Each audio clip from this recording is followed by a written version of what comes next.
अस्सलाम वालेकुम रहमतुल्लाहि व बरकातुहू। दोस्तों, जैसे कि आप सब लोग जानते हैं, पॉलिटिकल साइंसेस पास पेपर की सीरीज़ हमने शुरू की है। तो उसी सीरीज़ को साथ लेके चलते हैं और हम लोग आज अटैम्प्ट करेंगे क्वेश्चन नंबर 5। ये 2019 का पॉलिटिकल साइंस का पार्ट 1 है, ठीक है। उसका क्वेश्चन नंबर 5 है। आप पॉलिटिकल साइंस के पेपर देख लीजिए क्वेश्चन नंबर 5 में, ठीक है। क्वेश्चन नंबर 4 और इसके आगे हम लोग सॉल्व कर चुके हैं। आज हम लोग इस क्वेश्चन के बारे में बात करेंगे। तो जैसे कि आप सब लोग जानते हैं, सबसे पहले हम क्वेश्चंस को डिवाइड करते हैं, ठीक है। उसके वर्ड्स को समझते हैं और फिर उसके बाद सॉल्व करने की कोशिश करते हैं। तो चलें इस क्वेश्चन को थोड़ा इस सेंस में देखते हैं। सबसे पहले हम देखें, अगर आप क्वेश्चन को देखें तो यहाँ तक जो है क्वेश्चन का पार्ट 1 है और इसके बाद आपसे जो है एनालिसिस मांगा गया है, सही है। आपको पता है सीएसएस के पेपर एनालिटिकल होते हैं। पेपर में क्वेश्चंस आपको इस किस्म के दिए गए होते हैं कि जो आधा पार्ट होता है, ठीक है, उसमें आपको बताया होता है थोड़ा सा उसके बैकग्राउंड के बारे में उस क्वेश्चन के, और उसके नेक्स्ट पार्ट आपको फिर बताते हैं कि इस चीज़ को मद्देनज़र रखते हुए आपने इस क्वेश्चन को एनालाइज करना है। तो दोस्तों, हम लोग बात करते हैं इसके ऊपर। देखें, यहाँ पर हमारे पास सबसे पहली जो चीज़ आ रही है वो है ग्लोबलाइजेशन, ठीक है। और क्वेश्चन को रीड करें तो कहते हैं कि globalisation restricts the autonomy of state, generate domestic social conflicts and inequalities, discuss the interactions between globalisation and domestic politics. अब ज़्यादातर लोग करते क्या हैं, जो हमारे दोस्त हैं वो सबसे पहले इस पार्ट को जाकर देख लेते हैं और कहते हैं बस जी यही क्वेश्चन है और इसके ऊपर हमने सारा फोकस करना है। यू आर राइट, ठीक है, आपने इसी पर फोकस करना है, लेकिन उससे पीछे ये जो चीज़ दी हुई है, आपको जो लाइन दी गई है, ये वैसे नहीं दी गई, ठीक है। इसका एक मतलब है, इसका एक मकसद है, सही है। तो आपने इसको इग्नोर नहीं करना। जब भी आप सीएसएस के पेपर अटैम्प्ट करें, देखें you must be unique from the others, ठीक है। आपके जो काउंटर पार्ट्स हैं, आपके जो और दोस्त हैं जो सीएसएस के अटैम्प्ट दे रहे हैं, ठीक है, आप तब भी पास होंगे जब आप उनसे डिफरेंट और यूनिक दिखाई देंगे। That is what CSS is all about, ठीक है। तो आपने करना क्या है, सबसे पहले इसको ज़रा समझें कि इस लाइन में कहा क्या गया है, ठीक है। वो कहते हैं कि globalisation restrict the autonomy of state. Globalisation जो है उसने ऑटोनॉमी ऑफ स्टेट को रिस्ट्रिक्ट कर दिया है, मतलब है किसी खास हद तक महदूद कर दिया है, सही है। ऑटोनॉमी ऑफ स्टेट क्या है, एक्चुअली दिस इज सोवरेनिटी, ठीक है। सोवरेनिटी का कंसेप्ट आपको पता है, उर्दू में ऐसे हम खुद मुख्तारी कहते हैं कि किसी भी मुल्क की खुद मुख्तारी होती है, वो ग्लोबलाइजेशन की वजह से बड़ी महदूद हो गई है, ठीक है। और जनरेट्स डोमेस्टिक सोशल कन्फ्लिक्ट्स। इसी ग्लोबलाइजेशन ने क्या किया है, इसने पैदा किया है डोमेस्टिक सोशल कन्फ्लिक्ट्स, ठीक है। अब डोमेस्टिक सोशल कन्फ्लिक्ट्स क्या है, इसके ऊपर हम बात करेंगे। उसके बाद और इन इक्वलिटीज़ मस्ट मतलब है डोमेस्टिक सोशल कन्फ्लिक्ट्स और इन इक्वलिटीज़ पैदा की हैं, ठीक है। अब discuss the interactions between globalisation and domestic politics. आपने करना क्या है, आपने ग्लोबलाइजेशन और डोमेस्टिक पॉलिटिक्स का एनालिसिस करना है और आपने बताना है कि इन दोनों का आपस में क्या रिश्ता है, सही है। इंटरेक्शन क्या है इन दोनों चीज़ों का। लेकिन यहाँ पे जो पीछे लाइन दी गई है, उन्होंने आपको ये बताया है, कुछ हिंट्स दिया है, ठीक है। आपने इसी जो आगे स्टेटमेंट है ना, इसको आपने बिल्कुल कंफर्म करना है। इसी को आपने जनाब, इसी चीज़ को आपने बताना है कि हाँ ये जो आपने बात बताई है बिल्कुल ये ठीक है, और इसी तरह मैं इसको प्रूव कर रहा हूँ कि आपकी जो स्टेटमेंट दी गई है वो बिल्कुल सही है और उसी को लेकर मैं चलूँगा। देखिए, आप कोशिश करें कि जो आपको क्वेश्चन दिया गया है उसको निगेट ना करें, सही है। निगेट आप तब करें जब आपके पास बहुत ज़्यादा कोई एक्स्ट्रा ऑर्डिनरी नॉलेज हो। लेकिन देखिए, जब आपको वो बता रहे हैं कि उन्होंने ऑटोनॉमी ऑफ स्टेट को रिस्ट्रिक्ट किया है, उन्होंने डोमेस्टिक और सोशल कॉन्फ्लिक्ट्स को पैदा किया है, इनइक्वलिटीज़ पैदा की हैं, आप इस सेंस में लेके चलें।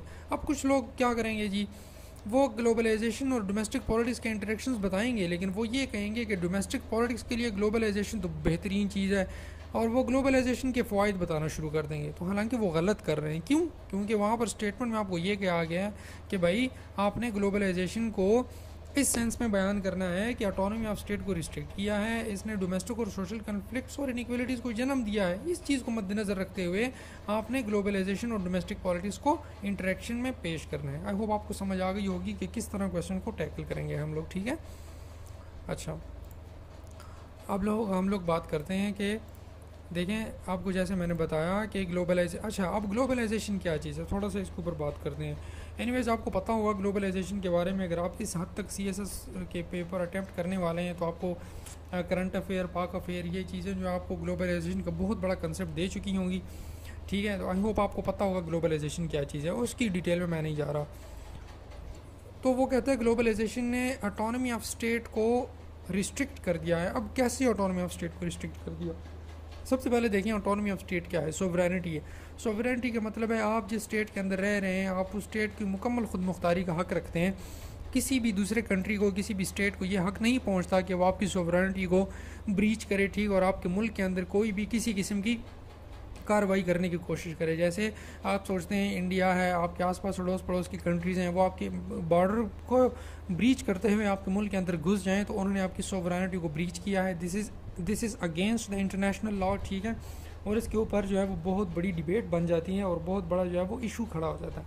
तो लेकिन देखें, अगर आपकी किसी मुल्क के साथ बड़े अच्छे ताल्लुकात हैं, आप ट्रेड कर रहे हैं, सही है, ट्रेड ग्लोबलाइजेशन का मतलब है फ्री ट्रेड, ठीक है, और स्टेटलेस इकोनॉमी है, ठीक है, बॉर्डर्स के बगैर सब कुछ हो रहा है जी, और लोग आ रहे हैं जा रहे हैं, ठीक है। जैसे आप यूरोपियन यूनियन की मिसाल ले लें, ठीक है, उनके एक अपना ग्रुप है। मिडिल ईस्टर्न कंट्रीज़ की एग्जांपल ले रहे हैं, सारे अरबी कंट्री बगैर पासपोर्ट के, बगैर वीज़े के एक दूसरे मुल्कों के अंदर जाते रहते हैं, ठीक है। तो ये वो चीज़ है, ठीक है। अच्छा, याद रखें यहाँ पर आपको ये नहीं कहा गया कि आप पाकिस्तान की सिनेरियो में बात करें, आप जनरल लेके जाएँ, इसको इंटरनेशनल लेवल पर अप्लाई करें, सही है। तो किसी भी कंट्री की एग्जांपल दे सकते हैं। तो देखें, अगर आप ये देखते हैं कि ग्लोबलाइजेशन ने बॉर्डर ख़त्म कर दिए हैं, ठीक है, सब लोगों को ये आज़ादी दे दी है कि वो एक मुल्क से दूसरे मुल्क के अंदर जाएं, ठीक है, और फ्री ट्रेड करें, आप जहाँ जाएं मर्ज़ी, आप नौकरी करें, जॉब करें। तो कहते हैं इससे जो स्टेट की जो ऑटोनॉमी है ना वो रिस्ट्रिक्ट हो रही है। मतलब अब इसको आगे हम लोग डिस्कस करेंगे किन किन सेंस के अंदर ये रिस्ट्रिक्ट हो रही है, ठीक है। और दूसरी बात ये कि इसने डोमेस्टिक सोशल कन्फ्लिक्ट्स को जन्म दिया है। डोमेस्टिक का मतलब है आप नेशनल लेवल के ऊपर बात करें या सोशल लेवल के ऊपर बात करें। सोशल कन्फ्लिक्ट्स का ये मतलब है कि वो सारे इश्यूज़ जो सोसाइटी के अंदर पैदा होते हैं, फॉर एग्जांपल कल्चरल इश्यूज़ हैं, पॉवर्टी है, ठीक है, एजुकेशन के मसाइल हैं, सही। आपके मुल्क के अंदर जनाब बीकन हाउसेज और इंटरनेशनल स्कूल्स खुले हैं, ठीक है, अगर वो स्कूल्स खुलते हैं, ठीक है, तो ग्लोबलाइजेशन की वजह से खुल रहे हैं कि कोई गोरा है, किसी और कंट्री का बंदा है, उसने आपकी कंट्री के अंदर एक स्कूल खोल लिया है, सही है। अब जब बाकी बच्चे उस स्कूल के अंदर जाएंगे और वहाँ पर तालीम हासिल करेंगे, अच्छी अच्छी डिग्रियाँ लेंगे, अच्छा सा उनके पास नॉलेज आएगा, तो क्या वो बंदा जो किसी सरकारी स्कूल से पढ़ा हो, जो नेशन का अपना स्कूल है, ठीक है, सरकारी स्कूल जब वो बंदा पढ़ा हो, तो क्या वो CSS का पेपर जब अटैम्प्ट देने के जाएगा और जो बंदा इंटरनेशनल स्कूल से पढ़ा हुआ है वो दोनों जाएंगे, तो क्या वो सरकारी स्कूल वाला उसको कम्पीट कर पाएगा? ऑब्वियसली नहीं कम्पीट कर पाएगा। अब ये गलती किसकी है? ये मुल्क की तो नहीं है ना, ये तो ग्लोबलाइजेशन की गलती है कि उसने उस बंदे को, जो बाहर की कंट्री का बंदा है, आपके मुल्क के अंदर स्कूल खोला है, ठीक है, तो उसको ये इख्तियार ग्लोबलाइजेशन ने दिया है। सही है। तो इस तरह आप देख सकते हैं कि कितने सारे सोशल कॉन्फ्लिक्ट्स पैदा हो जाएं। और इनइक्वलिटीज़, बिल्कुल ये इनइक्वलिटीज़ पर आप अप्लाई कर सकते हैं। अमीर गरीब का फ़र्क आ गया, ब्रांड आ गए, वैसे कपड़े आ गए, ये सारी चीज़ें हम लोग आगे जाके डिस्कस करेंगे। आई होप आपको क्वेश्चन की समझ आ गई होगी। अब देखें, आपके पास एक ग्लोबलाइजेशन का एक बहुत बड़ा जनरल व्यू आपके लिए मैंने तस्वीर के अंदर जाहिर किया है। ये जो सर्कल है इसके दो पार्ट्स हैं, ठीक है, एक ऑरेंज है, नीचे आपके पिंकिश या रेडिश टाइप नज़र आ रहा है, सही है। तो जब आप ये देखें एक स्ट्रेट लाइन डायगनली ड्रॉ हुई है, जब इस लाइन के ऊपर हम लोग जाते हैं तो हम कहते हैं ये ग्लोबलाइजेशन के बेनिफिट्स हैं। For example foreign direct investment आती है आपके मुल्क के अंदर। What is foreign direct investment? I will not go into the details of it because this is the current affair topic और economy topic, so you must have read it in the current affairs और Pakistan affairs. छोटा आसान अल्फाज में बताऊँ, foreign direct investment ये वो investment होती है जो किसी और कंट्री का बंदा अपना पैसे लेकर आपके मुल्क के अंदर इन्वेस्ट करता है, ठीक है, तो इससे आपके मुल्क को फ़ायदा होता है। This is known as foreign direct investment, ठीक है। इसके बाद टेक्नोलॉजिकल इनोवेशंस होती हैं। आप जिस लैपटॉप के ऊपर या जिस मोबाइल के ऊपर मेरी वीडियो को देख रहे हैं या सुन रहे हैं, ठीक है, दिस इज़ टेक्नोलॉजिकल इनोवेशंस। आपके मुल्क ने और कंपनीज़ को, जैसे हुआवी है चाइनीज़, या ठीक है एप्पल के आईफोन्स हैं, अमेरिकन को ये टेक्नोलॉजिकल फ़ोन्स वगैरह या लैपटॉप ये लाने की इजाज़त दी है, सही है, तभी आप यूज़ कर पा रहे हैं। This is all about globalization. आप इंटरनेट के थ्रू जुड़े हुए हैं, internet is the best example of globalization, ठीक है। तो ये उसके बेनिफिट्स हैं। इकोनॉमीज़ ऑफ स्केल, ठीक है, आपको पता है कि ख़ास मुद्दत के बाद जो आपकी इकोनॉमी थोड़ी होती है, फिर जब ट्रेड ज़्यादा करते हैं थोड़ी और अच्छी हो जाती है, फिर थोड़ी और अच्छी हो जाती है, ठीक है। आपके मुल्क के अंदर अगर अच्छे प्रोडक्ट्स बन रहे हैं तो आप दूसरे मुल्कों को बेचें, ठीक है, उससे आपको फ़ायदा होगा, पैसे मिलेंगे और आपके जो मुल्क का ख़जाना है वो भरेगा। So these are all the benefits of globalization. On the other side, if you look the dark side of globalization, so there are a lot of issues which you can discuss here. As I have discussed here, the risks of globalization which are below this diagonal line. Okay, so what is the first one? This is inequitable distribution of wealth. आपको पता है, ठीक है, Marxism ने यही कहा था। हम लोग जब पॉलिटिकल आइडियालॉजीज़ की बात कर रहे थे तो मैंने मार्क्सिज्म का जिक्र किया था, ठीक है। उसने यही कहा था कि कैपिटलिज्म जो है ये दुश्मन है लोगों का। What is capitalism? Capitalism is the economy of globalization, ठीक है। फ्री ट्रेड करो, कोई किसी के ऊपर रोक रुकावट ना रखो। अब इससे होता क्या है, देखें, जो बंदा अमीर है, ठीक है, वो बाहर का बंदा है, उसके पास बहुत सारे पैसे हैं, वो आपके मुल्क के अंदर आकर इन्वेस्टमेंट करता है, फ़ायदा उसको हो रहा है, सही है, आप पाकिस्तान के अंदर एक बहुत बड़ा अरबपति बंदा है, वो मुल्क से पैसे लेकर जाता है, किसी और मुल्क के अंदर इन्वेस्टमेंट करता है, तो ये ग्लोबलाइजेशन की वजह से कर रहा है, ठीक है, उसको फ्री ट्रेड करने की इजाज़त हासिल है, लेकिन उसके बदले में क्या हो रहा है, वो बंदा जो आपके मुल्क के अंदर पैदा हुआ, उस मुल्क ने आपको उस इसी मुल्क के अंदर रहकर वो इतना पला बड़ा, यहाँ से एजुकेशन हासिल की, फिर जब वो अमीर बना तो पैसा मुल्क से बाहर लेकर जा रहा है, तो क्या हुआ, वो अमीर से अमीर तर होगा, और जो बाकी लोग होंगे उनको नौकरियाँ नहीं मिलेंगी, ठीक है, अपने मुल्क के लोगों को, ठीक है। तो ये सारी चीज़ें आप डिस्कस करें तो वो पैसा बाहर लेकर जा रहा है, ठीक है। जैसे ऑफ शोर्स कंपनीज आप पॉलिटिशियंस वगैरह की देखते हैं कि क्या है, ये मुल्क से पैसा बाहर लेकर जा रहे हैं ना, तो वो अमीर से अमीर तर होते जा रहे हैं और बाकी लोग गरीब से गरीब तर होते जा रहे हैं। This is inequitable distribution of wealth, ठीक है। थ्रेट टू सोवरेनिटी, ये बेसिक चीज़ है जिसके ऊपर हम बात करेंगे। Now what is threat to sovereignty? Sovereignty को देखें, ये थ्रेट हासिल है। जैसे एग्जांपल आपको मैं दूँ CPEC, ठीक है। तो CPEC की एग्जांपल अगर आप लें, चाइना आपके मुल्क के अंदर इन्वेस्टमेंट कर रहा है। Why China is investing in your country? Because of globalization, free trade है भाई, पूरी दुनिया के साथ मैंने जुड़ना है, मैं पाकिस्तान से होकर गुजरूंगा, आपको बड़ा फ़ायदा होगा। नाउ चाइना अगर ये कहे कि गवादर पोर्ट को 50% मेरे हवाले कर दो, जैसे आपने सुना होगा, ऑब्वियसली ऐसा होता नहीं है, उसके कुछ लॉज हैं, कुछ रेगुलेशंस हैं, लेकिन देखें वो ये कहता है कि 50 साल के लिए गवादर का पोर्ट लीज़ पर मुझे दे दो। अब इसका डायरेक्ट फ़ायदा किसको हो रहा है? बेशक आपके मुल्क के अंदर एम्प्लॉयमेंट आ रही है, बेशक आपके मुल्क के अंदर ट्रेड बढ़ेगी, लेकिन इसका फ़ायदा चाइना को भी होगा ना।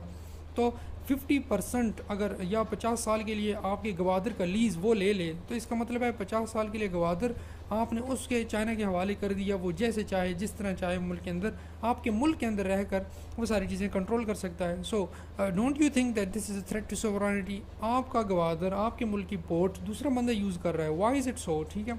तो ये थ्रेट टू सोवरेनिटी हुआ ना। अच्छा, अब आप ये कह सकते हैं कि जनाब दूसरा एक मुल्क है, ठीक है, अच्छा फॉर एग्जांपल आप अमेरिका से या किसी और मुल्क से कोई टेक्नोलॉजी ख़रीदते हैं, आप एप्पल आईफोन ख़रीदते हैं, ठीक है, ग्लोबलाइजेशन है जी, आप फ्री ऑफ मतलब है कि फ्री ट्रेड हो रही है, आप मोबाइल वगैरह ख़रीद रहे हैं, क्या पता उस मोबाइल के अंदर एक ऐसा सेटअप हो, एक ऐसा सिस्टम हो, ठीक है, जो आपकी फ़ोन की सारी रिकॉर्डिंग वो रिकॉर्ड करता हो, ठीक है। हैकिंग आपने सुना होगा, ठीक है, कई हम लोग देखते हैं ट्विटर ने जी कोई चीज़ राज फाश कर दिया, विकी लीक्स ने कर दिया, और क्या चीज़ होती है, कोई आपका फ़ोन होता है, कोई ऐसा एप्लीकेशन होती है, कोई सॉफ्टवेयर होता है, ठीक है, वो आप इंस्टॉल करते हैं अपने मोबाइल के अंदर या अपने लैपटॉप के अंदर, वो एक मॉलवेयर होता है, ठीक, और आपके पूरे का पूरा डेटा जो है वो ब्रीच हो जाता है, लीक हो जाता है। नाउ आप इंटरनेट के साथ जुड़े होते हैं, ठीक है, गूगल प्ले स्टोर के ऊपर आप देखें, गूगल प्ले स्टोर से कोई एप्लीकेशन इंस्टॉल करें, क्या पता वो एप्लीकेशन आपके मुल्क के अंदर बैन ना हो, ठीक है, लेकिन एक नई एप्लीकेशन किसी बंदे ने बनाई है और आपसे वो तमाम की तमाम खुफिया मालूमात ले रहा हो। This is a threat to your sovereignty, the country, ठीक है, उसकी सोवरेनिटी को ख़तरा है। आप इंटरनेट पर किसी बंदे को रोक नहीं सकते कि आप एप्लीकेशन ना डालो, आप ये काम ना करो, ठीक है, किसी बंदे के मुंह पे तो नहीं लिखा होता कि ये बंदा किस मकसद से इस मुल्क के अंदर आया है। तो these are things are the threats to sovereignty of our country. हम खुद ग्लोबलाइजेशन के थ्रू दूसरे मुल्कों को टेक्नोलॉजिकल ये चीज़ दे रहे हैं कि आप हमारे मुल्क के अंदर आएँ, ठीक है, कोई एप्लीकेशन सॉफ्टवेयर हम लोग इंस्टॉल करते हैं, आप पाकिस्तान के अंदर बैठ कर दुनिया के किसी भी कोने के एक्सेस कर सकते हैं, ठीक है। तो ये सारी चीज़ें हैकिंग वगैरह, फ़ोन रिकॉर्डिंग, टेपिंग और ये सारी चीज़ टेक्नोलॉजिकल जो चीज़ें हैं, ये जस्ट एक एग्जांपल आपको दे रहा हूँ। These all are the threats to sovereignty. यहाँ पर आप 5th जनरेशन वॉरफेयर को ज़रूर आप अपने दिमाग के अंदर रखें। 5th जनरेशन वॉरफेयर अब क्या है, किस तरह है, ये एक बहुत हॉट इशू है, ये आपने अपने करंट अफेयर के लिए ज़रूर तैयार करना है 2021 CSS के लिए या इसके बाद जो आने वाले हैं, ठीक है, ये 3-4 साल तक बड़ा हॉट इशू है, ठीक है, तो आपने ज़रूर तैयार करना है। तो जो 5th जनरेशन की वॉरफेयर है, this is a threat to sovereignty and it's all about the media fire, ठीक है। तो मीडिया किस तरह ग्लोबलाइजेशन को यूज़ करके आपके मुल्क की सोवरेनिटी को थ्रेट करता है, ये चीज़ आप ज़रूर लिख सकते हैं। अब इंटरडिपेंडेंस क्या है? इंटरडिपेंडेंस की थ्योरी है इंटरनेशनल पॉलिटिकल इकोनॉमी, IPE की एक थ्योरी है इंटरडिपेंडेंस थ्योरी, सही है। अगर आपको नहीं पता आप इसके अंदर ज़रूर जाएँ और इसको पढ़ें, आगे मैं आपको थोड़ा सा उसका हिंट देता हूँ, ठीक है।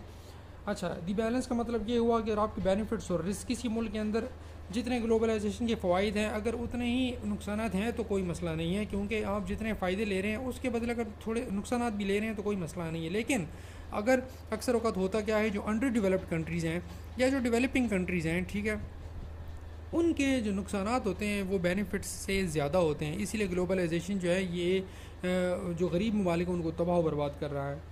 अब आगे हम लोग जाते हैं, देखें द वर्ल्ड सिस्टम थ्योरी, ये बहुत ही इंपॉर्टेंट थ्योरी है। इसी के अंदर आप डिपेंडेंस और इंडिपेंडेंस, जिसकी बात अभी मैं पीछे कर रहा था, वो आती है। फॉर एग्जांपल आपसे मैं क्वेश्चन पूछता हूँ, अगर आपसे मैं पूछूं कि पाकिस्तान या कोई भी और अंडर डेवलप्ड कंट्री है, डेवलपिंग कंट्री है, उसके ज़्यादा जो है वो मसाइल की वजह क्या है, क्या गुर्बत है, एजुकेशन। कोई बंदा बोलेगा जी पाकिस्तान के अंदर गुर्बत है, कोई बोलेगा जी हमारी जो एजुकेशन है वो ठीक नहीं है, कोई बंदा बोलेगा करप्शन है, कोई कहेगा जी ऑफ शोर कंपनीज या पॉलिटिशियंस की। Well, you all are wrong, ठीक है। ये आप सब जो है वो गलत कह रहे हैं। क्यों गलत कह रहे हैं? क्योंकि भाई दुनिया का सिस्टम ही ऐसा बनाया गया है, ठीक है। आप ये ना सोचें कि आपका मुल्क कभी तरक्की नहीं कर सकता, ठीक करेगा, लेकिन आप कभी भी यूरोपियन कंट्रीज़ के या वेस्टर्न पावर्स के बिल्कुल एक जैसे नहीं बन सकते। क्यों नहीं बन सकते? देखें, जब कोल्ड वार ख़त्म हुई थी ना, ठीक है, दुनिया का सिस्टम ही ऐसा बना दिया गया था कि जो गरीब हैं वो गरीब रहें और जो अमीर हैं वो अमीर रहें। This was all about capitalism, ठीक है। अब ये जो आपके सामने तस्वीर नज़र आ रही है, सही है। अच्छा, अब मैं ज़्यादा डिटेल में वर्ल्ड सिस्टम थ्योरी को नहीं पढ़ाऊंगा, ठीक है। आपके लिए ये बहुत इंपॉर्टेंट है, बहुत बहुत इंपॉर्टेंट है। आप ज़रूर इसको पढ़िए। अगर आप पॉलिटिकल साइंस के साथ इंटरनेशनल रिलेशंस के भी स्टूडेंट्स हैं, ठीक है, अगर आप स्टूडेंट हैं तो भी पढ़िए, नहीं है CSS वगैरह कर रहे हैं तब भी ये थ्योरी बहुत इंपॉर्टेंट है, इससे आपको बहुत ज़्यादा फ़ायदा होगा, सही है। अब देखें, कहते हैं दुनिया को 3 हिस्सों में डिवाइड किया गया, दुनिया के तमाम ममालिक को, ठीक है। एक है कोर कंट्रीज़, एक है सेमी पेरिफेरी कंट्रीज़ और एक है पेरिफेरी कंट्रीज़। अब कोर कंट्रीज़ क्या हैं और पेरिफेरी कंट्री क्या है, और सॉरी, ये देखें, जो पेरिफेरल कंट्रीज़ हैं ना वो तमाम के तमाम कंट्रीज़ हैं। चलें इसको मैं एग्जांपल के ज़रिए आपको समझाता हूँ। फॉर एग्जांपल देखें, आपके मुल्क के अंदर लेज़ बनते हैं, ठीक है, आप सब लोग खाते हैं, लेज़ खाते हैं जी। चिप्स हैं, क्या है, वो हवा भरी हुई है और थोड़े से उसके अंदर आलू के चिप्स डाले हैं और आप खाते हैं, बड़े शौक से खाते हैं। अब हो क्या रहा है दुनिया के अंदर? दुनिया के अंदर होता ये है कि जो अंडर डेवलप्ड कंट्रीज़ हैं वो उगाते हैं आलू, किसान जितने भी होते हैं वो उगाते हैं जी आलू। अब आलू के साथ वो क्या करते हैं, किसी दूसरा मुल्क होता है वो उनसे वो आलू ख़रीदता है सस्ते दामों, ठीक है, और उनकी इंडस्ट्रीज़ क्या करती हैं, उससे चिप्स बनाती हैं। अब जो और कंट्रीज़ हैं, जो डेवलप्ड कंट्रीज़ हैं, उन्होंने क्या किया हुआ, उन्होंने बहुत बड़े बड़े ब्रांड्स बनाए हुए हैं, ठीक है, नाम दिए हुए हैं। वो वही आलू क्या करता है, जो इंडस्ट्री ने चिप्स बनाए हैं वो आलू उस शॉपर के अंदर डालता है और उसके ऊपर प्रिंट लगाते हैं जी लेज़। आप आम आलू वही चिप्स आप दूसरे किसी रैपर के अंदर डालो, उस तरह नहीं बिकेंगे जिस तरह आप लेज़ के शॉपर के अंदर डालो। भाई ऐसा क्यों है? ठीक है, तो दुनिया का सिस्टम ही ऐसा बनाया गया है। अब जिस बेचारे ने आलू उगाए थे ना, उसको क्या फ़ायदा हुआ? कुछ भी नहीं। लेकिन जिसने ब्रांड बनाकर वो आलू बेचे, सबसे ज़्यादा फ़ायदा उसी को हुआ ना, ठीक है। तो जिसने उगाए थे ना, दे आर पेरिफेरल कंट्रीज़। वो क्या करते हैं, वो ख़ाम माल बनाते हैं, ठीक है। दुनिया के अंदर कोई भी चीज़ है, ख़ाम माल जितना भी है, अब पाकिस्तान के अंदर कॉटन है, ठीक है, इंडिया के अंदर है, कुछ आपकी एक्सपोर्ट्स हैं, ख़ाम माल आपसे ले लिया जाता है। कौन लेता है आपके पास? सेमी पेरिफेरल कंट्रीज़ है। ये तो हो गए अंडर डेवलप या डेवलपिंग कंट्रीज़। ये अंडर डेवलप्ड कंट्रीज़ मोस्टली हैं। सेमी पेरिफेरल कंट्रीज़ वो हैं जो इंडस्ट्रियलिस्ट हैं, ठीक है, जैसे अब ले लें चाइना ले लें, ठीक है, या ब्राज़ील, मैक्सिको वगैरह, जो जिनके पास बड़ी अच्छी अच्छी इंडस्ट्रीज बनी हुई हैं। दुनिया के अंदर बहुत सारे ममालिक हैं, ठीक है, या किसी ने इन्वेस्टमेंट करके वहाँ पर इंडस्ट्री बनाई है। इंडिया, पाकिस्तान भी डेवलपिंग कंट्रीज़ में आते हैं, ठीक है, हमारे पास में इंडस्ट्रीज़ है। तो हम करते क्या हैं, ये पेरिफेरल कंट्री से वो खाम माल लेते हैं और अपनी इंडस्ट्रीज़ में तैयार करते हैं। अब ये जो जनाब बैठे मेरा कोर कंट्रीज़, यहाँ पर आपके अमेरिका आता है जी, UK आता है, ये क्या करते हैं, उसको नाम देते हैं, उसको जी ब्रांड का नाम देते हैं, ठीक है। ये सीधा सीधा इन लोगों से वो चीज़ें बनी बनाई ख़रीद लेते हैं। जब यहाँ पर वो उसको लेज़ का डब्बे में बंद करते हैं ना, फिर किन को बेचते हैं? इन लोगों को वापस। अब यहाँ पर इन बेवकूफ़ों को ये नहीं पता कि जो चीज़ हमने बनाई थी वो हमें ही महंगे दामों बेची जा रही है, ठीक है। तो इसका सबसे बड़ा फ़ायदा किसको हो रहा है? इसको हो रहा है, कोर कंट्रीज़ को हो रहा है ना। USA है, जो बड़े बड़े कंट्रीज़ हैं, ठीक है, उनको ज़्यादा फ़ायदा हो रहा है। अब हम बेवकूफ़ों को क्या हो रहा है, हम कह रहे हैं जी वाह जी, हम तो कोई और खाएंगे नहीं, क्या ब्रांड है, क्या लेज़ के चिप्स खाएंगे और नहीं खाएंगे। हमें ये नहीं पता कि ये हमारे ही आलू हमें दोबारा बेचेंगे। ये सिस्टम है जो वर्ल्ड सिस्टम थ्योरी, ठीक है। इस तरह सिर्फ आलू की मैंने बड़ी छोटी सी एग्जांपल दी। आप कपड़ों के ऊपर देखें, कपास आपके मुल्क के अंदर पैदा होता है, टेक्सटाइल लिखा होता है भाई, मेड इन पाकिस्तान लिखा होता है, ठीक है। अब यही शर्ट्स, ठीक है, जिस पे मेड इन पाकिस्तान, इतना खूबसूरत कॉटन है और इतना अच्छा कपड़ा है, आप नहीं पहनते। लेकिन अगर यही कपड़ा अमेरिका के अंदर जाता है और वो आपको मेड इन पाकिस्तान का स्टिकर उतारते हैं और उसके ऊपर कोई एडिडास लिखते हैं ना, ठीक है, तो आपके मुल्क के अंदर वो बेचते हैं, तो आप बड़े शौक से ख़रीदते हैं। यही सिस्टम है, जहनों के अंदर ये चीज़ बिठा दी गई है कि ब्रांड इज़ ब्रांड। अब जितनी बहनें लेक्चर को सुन रही होंगी उन्हें पता है जी खाड़ी और फिरदौस और ये लाइम लाइट और पता नहीं कौन कौन से ब्रांड्स हैं, वो यही सादे कपड़े हैं, लेकिन उसके ऊपर एक टैग लगा दिया और आप बड़े शौक से पहनते हैं, बड़े महंगे हैं जी, ठीक है। अब मेंटलिटी ऐसी बना दी गई है ना, this is world system theory, ठीक है। आई होप आपको समझ आ गई होगी। तो अब ये किस चीज़ से पैदा हुई, ये वर्ल्ड सिस्टम थ्योरी क्यों पैदा हुई? ये वर्ल्ड सिस्टम थ्योरी आपको इन्हीं अमेरिकन ने दी ना, इसी यूके वालों ने दी ना, और इन्होंने क्या कहा भाई फ्री ट्रेड करो। फ्री ट्रेड का मतलब है ये चीज़ें बेचो, ट्रेड को ख़त्म ना करो। अगर आपने क्या किया, अगर आपने इस लेज़ को अपने मुल्क के अंदर बैन कर दिया ना, ठीक है, तो हम आपके साथ तिजारत ही नहीं करेंगे। आप F-16 किधर से ख़रीदोगे? आप अपने जो डिफेंस का सामान है वो किधर से ख़रीदोगे? तो आपको फंसा दिया गया है। इसी को कहते हैं इंटरडिपेंडेंस। एक कंट्री दूसरे कंट्री के ऊपर इतना कोई डिपेंडेंट हो गया है कि आप दूसरे कंट्री के प्रोडक्ट को बैन नहीं कर सकते। जब आप बैन करोगे तो उल्टा आप ही के मुल्क के अंदर बैन हो जाएगा। जैसे आप देख रहे हैं US India trade, US China जो ट्रेड वार चल रही है, क्यों हो रही है? एक अपने प्रोडक्ट्स को बैन करता है, दूसरा भी बैन कर देते हैं। So this is all about the ban and taxes and all of these things, ठीक है। And why is it why does it happen, ठीक है? It happens because of globalization. अब ग्लोबलाइजेशन ने क्या किया? ग्लोबलाइजेशन ने आपके मुल्क के अंदर आपकी पॉलिटिक्स को डिस्टर्ब किया ना, ठीक है। आपके पॉलिटिशियन आपसे ही पैसा उठाते हैं और दूसरे मुल्कों के अंदर जा कर के वो ऑफशोर कंपनीज बना लेते हैं। अब ऑफशोर कंपनीज होने का फ़ायदा होता है, वो पैसा आपसे मुल्क के ले के दूसरा मुल्क के अंदर जमा कर दिया, स्विस बैंक अकाउंट उसने बना लिया। अब स्विस बैंक अकाउंट क्यों बनाया? भाई स्विट्ज़रलैंड के बैंक ने उसे इजाज़त दी है ना, बगैर पूछे कि आपके पैसा किधर से आया, उसने बना दिया। यही स्विस बैंक, यही यूरोपियन कंट्रीज़ इन तमाम चीज़ों को बंद कर दे तो किसी मुल्क के अंदर करप्शन होगी? कभी नहीं होगी। तो लेकिन वो बंद ही नहीं करेंगे क्योंकि फ़ायदा तो उनको हो रहा है। तो ग्लोबलाइजेशन ने इस तरह आपके मुल्क के अंदर डोमेस्टिक पॉलिटिक्स और ये सारी चीज़ें जो है वो बर्बाद की हैं। अच्छा, अब हम इस क्वेश्चन को आसान तरीके से मैं आपको बताता हूँ कैसे हैंडल करना है। ये तो मैं अभी रैंडम बातें कर रहा था ना। देखें, जैसे आपको मैंने पहले बताया था, जैसे ऐसे के लेक्चर्स में आपको मैं बताता हूँ कि जब भी आपके पास मवाद ना हो तो आपने क्या करना है, आपने 4 कैटेगरीज में अपने क्वेश्चन को डिवाइड कर देना है, सोशल, इकोनॉमिकल, कल्चरल, पॉलिटिकल, ठीक है। अब हम लोग देखेंगे, आप इस क्वेश्चन को ऐसे लेके जा सकते हैं कि भाई सोशली मैं देखूंगा सोशली ग्लोबलाइजेशन के क्या इम्पैक्ट्स हैं जिससे किसी मुल्क के अंदर दुश्वारियाँ पैदा हो सकती सोशली सोसाइटी में। फिर मैं देखूंगा कि भाई इकोनॉमिकल क्या इफ़ेक्ट्स हैं, इकोनॉमिकल क्या इफ़ेक्ट्स हो सकते हैं। इकोनॉमी फ्री ट्रेड है, ठीक है जी, फ्री लाइसेंसिंग है, मोस्ट फेवरेट नेशन है MFN, ठीक है। इसके अलावा कैसे इकोनॉमिकली कैसे ग्लोबलाइजेशन ने मेरे मुल्क को या किसी भी मुल्क को, अंडर डेवलप्ड कंट्री को कैसे मुतासिर किया है, सही है।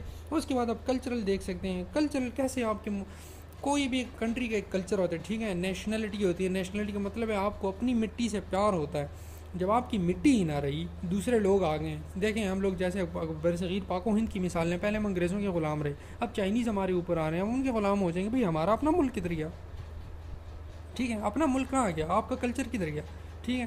तो अच्छा, पैंटें शर्टें हम लोग अमेरिकनों की पहनते हैं तो बड़े खुश होते हैं। भाई आपका अपना कल्चर कहाँ है? आपकी अपनी आइडेंटिटी तो खो चुकी है ना। ये चीज़ें आपको किसने दी? ये चीज़ें आपको इंटरनेट ने दी। इंटरनेट आपको किसने दिया?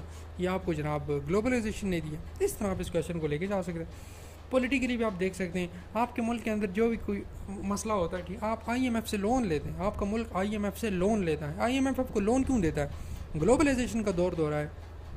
अगर मैं आपको मिसाल दूँ, ग्लोबल वार्मिंग या इन्वायरमेंटल चेंजेस, ठीक है, या क्लाइमेट चेंजेस की मिसाल आपको दूँ, आपके मुल्क के अंदर कार्बन बहुत ज़्यादा एमिट हो रहा है, ठीक है, उसको टैकल करने के लिए IMF ने आपको लोन दिया है, वर्ल्ड बैंक ने आपको कुछ दिया, ठीक है, पैसे शैसे दे दिया, या ADB ने आपको दे दिए। तो क्या होता है जी, मुल्क आपको पैसे देते हैं ना, उसी मुल्क की एड के साथ अपने मुल्क को चलाते हैं। तो पैसों को मुफ्त में तो नहीं देता ना, उसके पीछे शर्तें होती हैं, उन शर्तों को आपने मानना होता है। अब पॉलिटिकल इंस्टेबिलिटी ख़राब हो जाती है, सही है।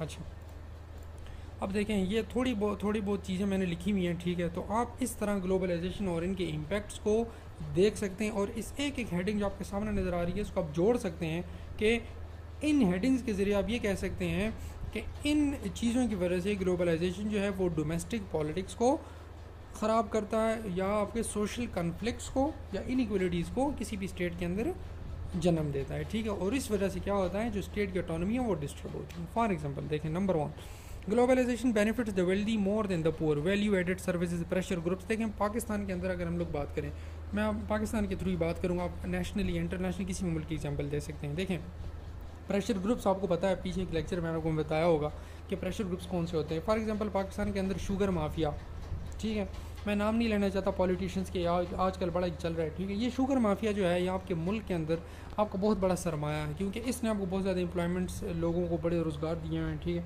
और इनका इतना कोई इन्फ्लुएंस है ना, अगर ये लोग चाहें तो किसी भी हुकूमत को जो उस टाइम दौर हाज़िर के अंदर जो भी हुकूमत चल रही है, ठीक है, उसको इन्फ्लुएंस कर सकते हैं, प्रेशराइज कर सकते हैं, ठीक है। या इसके अलावा शुगर माफिया को छोड़े, आप ये कहें जो पेट्रोल वाले जो हैं, ठीक है, पेट्रोल पंप्स वाले, पीएसओ को छोड़कर जितने भी प्राइवेट पंप्स हैं, अगर ये लोग बोले हमने बहरान पैदा कर दिया पेट्रोल का, लोग क्या करेंगे?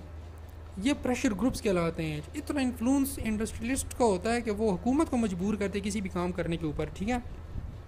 अब ये हुकूमत को क्यों मजबूर करते हैं? भाई इनके पास पैसा होता है, इनके पास पैसा किधर से आता है, ठीक है, बाहर के मुल्कों से पैसा ये लेते हैं, या हो सकता है इनके पास एक फंडिंग एक अलग सोर्स से आ रही हो, और यही प्रेशर ग्रुप्स अगर किसी और कंट्री में जाकर अपने जो है वो रिलेशंस बनाते हैं, तो ठीक है, उसी कंट्री के लोग इनको यूज़ करके प्रेशराइज कर सकते हैं आपके पॉलिटिक्स को। आपकी domestic politics in he pressure groups की वजह से ख़राब हो सकती है।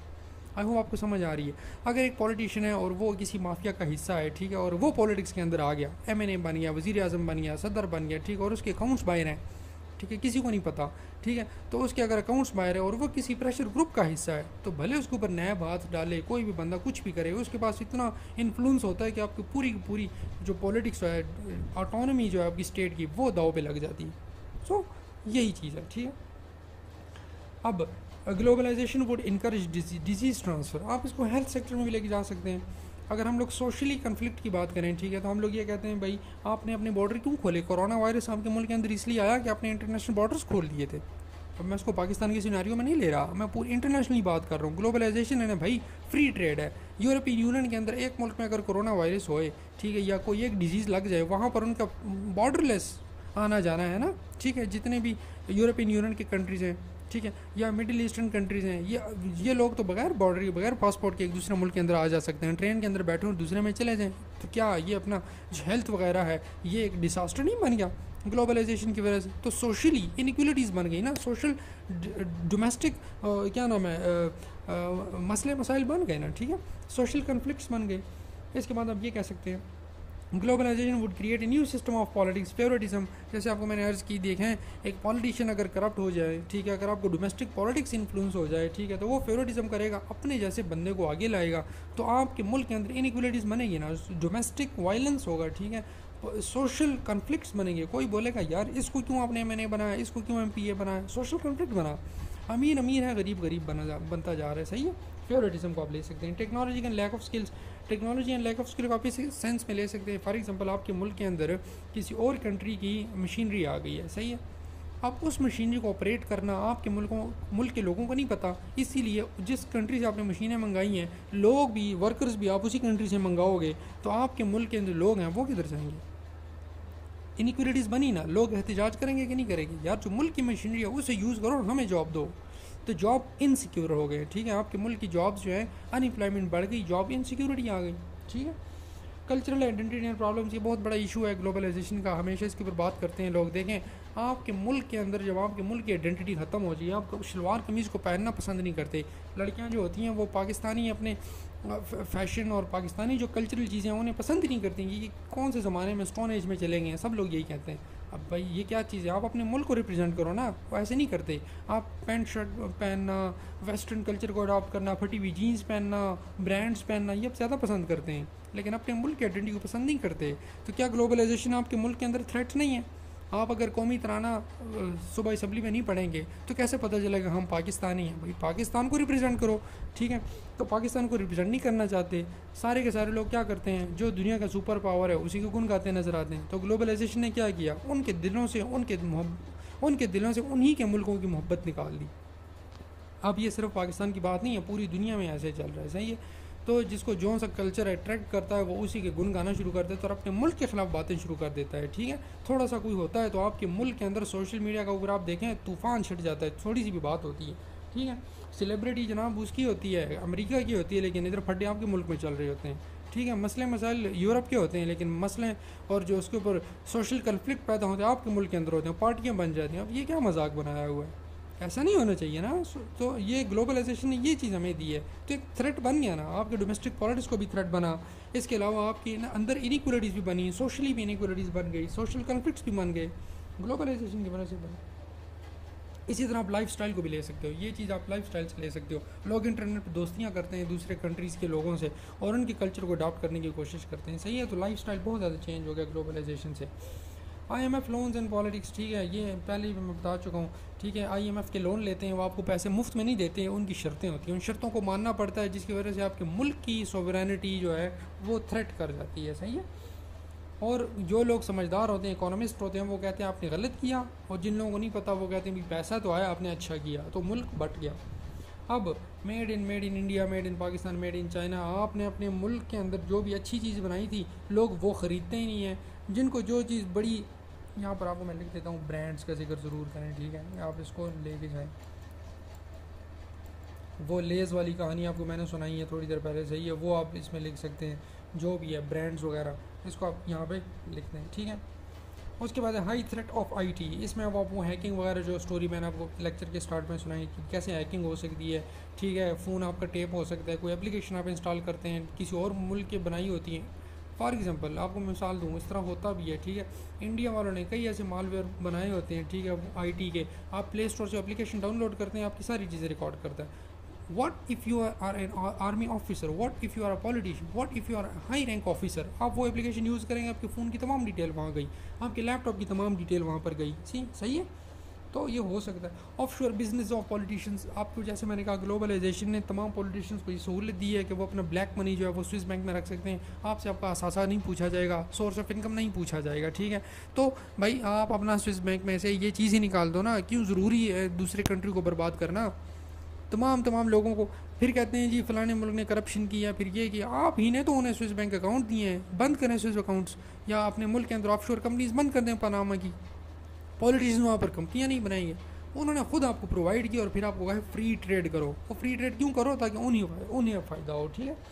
अच्छा जी, the biggest supporter of 5th generation warfare, आपको मैंने जैसे कहा ग्लोबलाइजेशन और 5th जनरेशन वारफेयर को मिलाकर चलें, ठीक है, इससे आपको बहुत ज़्यादा चीज़ें समझ में आ जाएंगी। 5th जनरेशन वारफेयर अगर आपको नहीं पता, इसके बारे में ज़रूर देंगे, ये बहुत हॉट इशू है, और इसके अलावा बहुत सारी चीज़ें हैं, ठीक है। तो अच्छा जी, इसके अलावा अगर आप इस चीज़ को मज़ीद ज़्यादा डिटेल में पढ़ना चाहते हैं, ठीक है, तो आपके सामने एक लिंक नज़र आ रहा होगा, if you can type it so type it और एंड सर्च फॉर इट। अगर आपको ये फिर भी नहीं मिलता, आप, मैं जो वीडियो का लिंक है ना, वीडियो के जो डिस्क्रिप्शन यहाँ पर लिखी हुई है, बिल्कुल उस जगह पर ये लिंक डाल दूँगा, उसके साथ लिख दूँगा मैं, ठीक है। For more info read this article, ये एक बहुत ज़बरदस्त आर्टिकल है, आप इसको डाउनलोड करें, मेरे ख्याल में 5-6 पेजेस से ज़्यादा नहीं है। तो अगर आप इसको पढ़ेंगे ना, इंशाल्लाह आपको ये क्वेश्चन बेहतरीन अंदाज में समझ में आ जाएगा, ठीक है।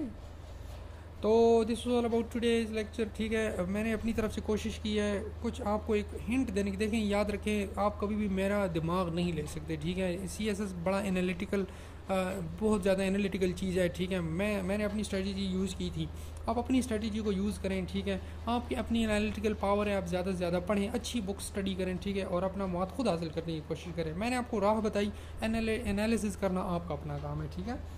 तो आई होप आपको अभी तक जितना भी मैंने बातें की सबकी समझ आ गई होगी, ठीक है। If you have any query you can ask me in the comment section, इंशाल्लाह I will give you proper answers for all of your queries, जितना मुझसे हो सके इंशाल्लाह आपको मुतमईन करने की कोशिश करूँगा। तो आप लोगों से यही गुजारिश है, अगर आपको वीडियो अच्छी लगती है तो ज़रूर कमेंट करें, ठीक है। इससे क्या होता है, हमें एक अप्रिसिएशन मिलती है, और मुझे कुछ भी फ़ायदा नहीं होता, जस्ट ये होता है कि जितना नॉलेज मेरे पास है ज़्यादा लोगों से शेयर हो, ठीक है, ताकि आपका भला हो, ठीक है। तो अपने दोस्तों से शेयर करें इसको, अगर आपको लेक्चर अच्छा लगता है। कई आपके दोस्त ऐसे होते हैं जो इस तरह के लेक्चर्स ढूंढ रहे होते हैं, मुझे नहीं पता आपको अच्छा लगता है या बुरा लगता है, ठीक है। अगर आपको अच्छा लगता है तो ज़रूर अपने दोस्तों की मदद करें। देखें कि नॉलेज जो होता है ना, वो शेयर करने से बढ़ता है। ये ना सोचें कि अगर मुझे कोई चीज़ समझ आ गई है, ठीक है, तो मैं किसी और को क्यों बताऊँ, वो भी इस चीज़ को कॉपी करेगा, ऐसा हरगिज़ नहीं होता। आपकी अपनी एनालिसिस पावर है, ठीक है, उस बंदी की अपनी एनालिसिस पावर है, तो आप ज़रूर शेयर करें, ठीक है जी। इंशाल्लाह नेक्स्ट क्वेश्चन के साथ मैं ज़रूर नेक्स्ट वीडियो में इंशाल्लाह हम नेक्स्ट क्वेश्चन को डिस्कस करेंगे। तब तक के लिए अपना और अपने आसपास रहने वालों का ख्याल रखिए। अल्लाह हाफ़िज़।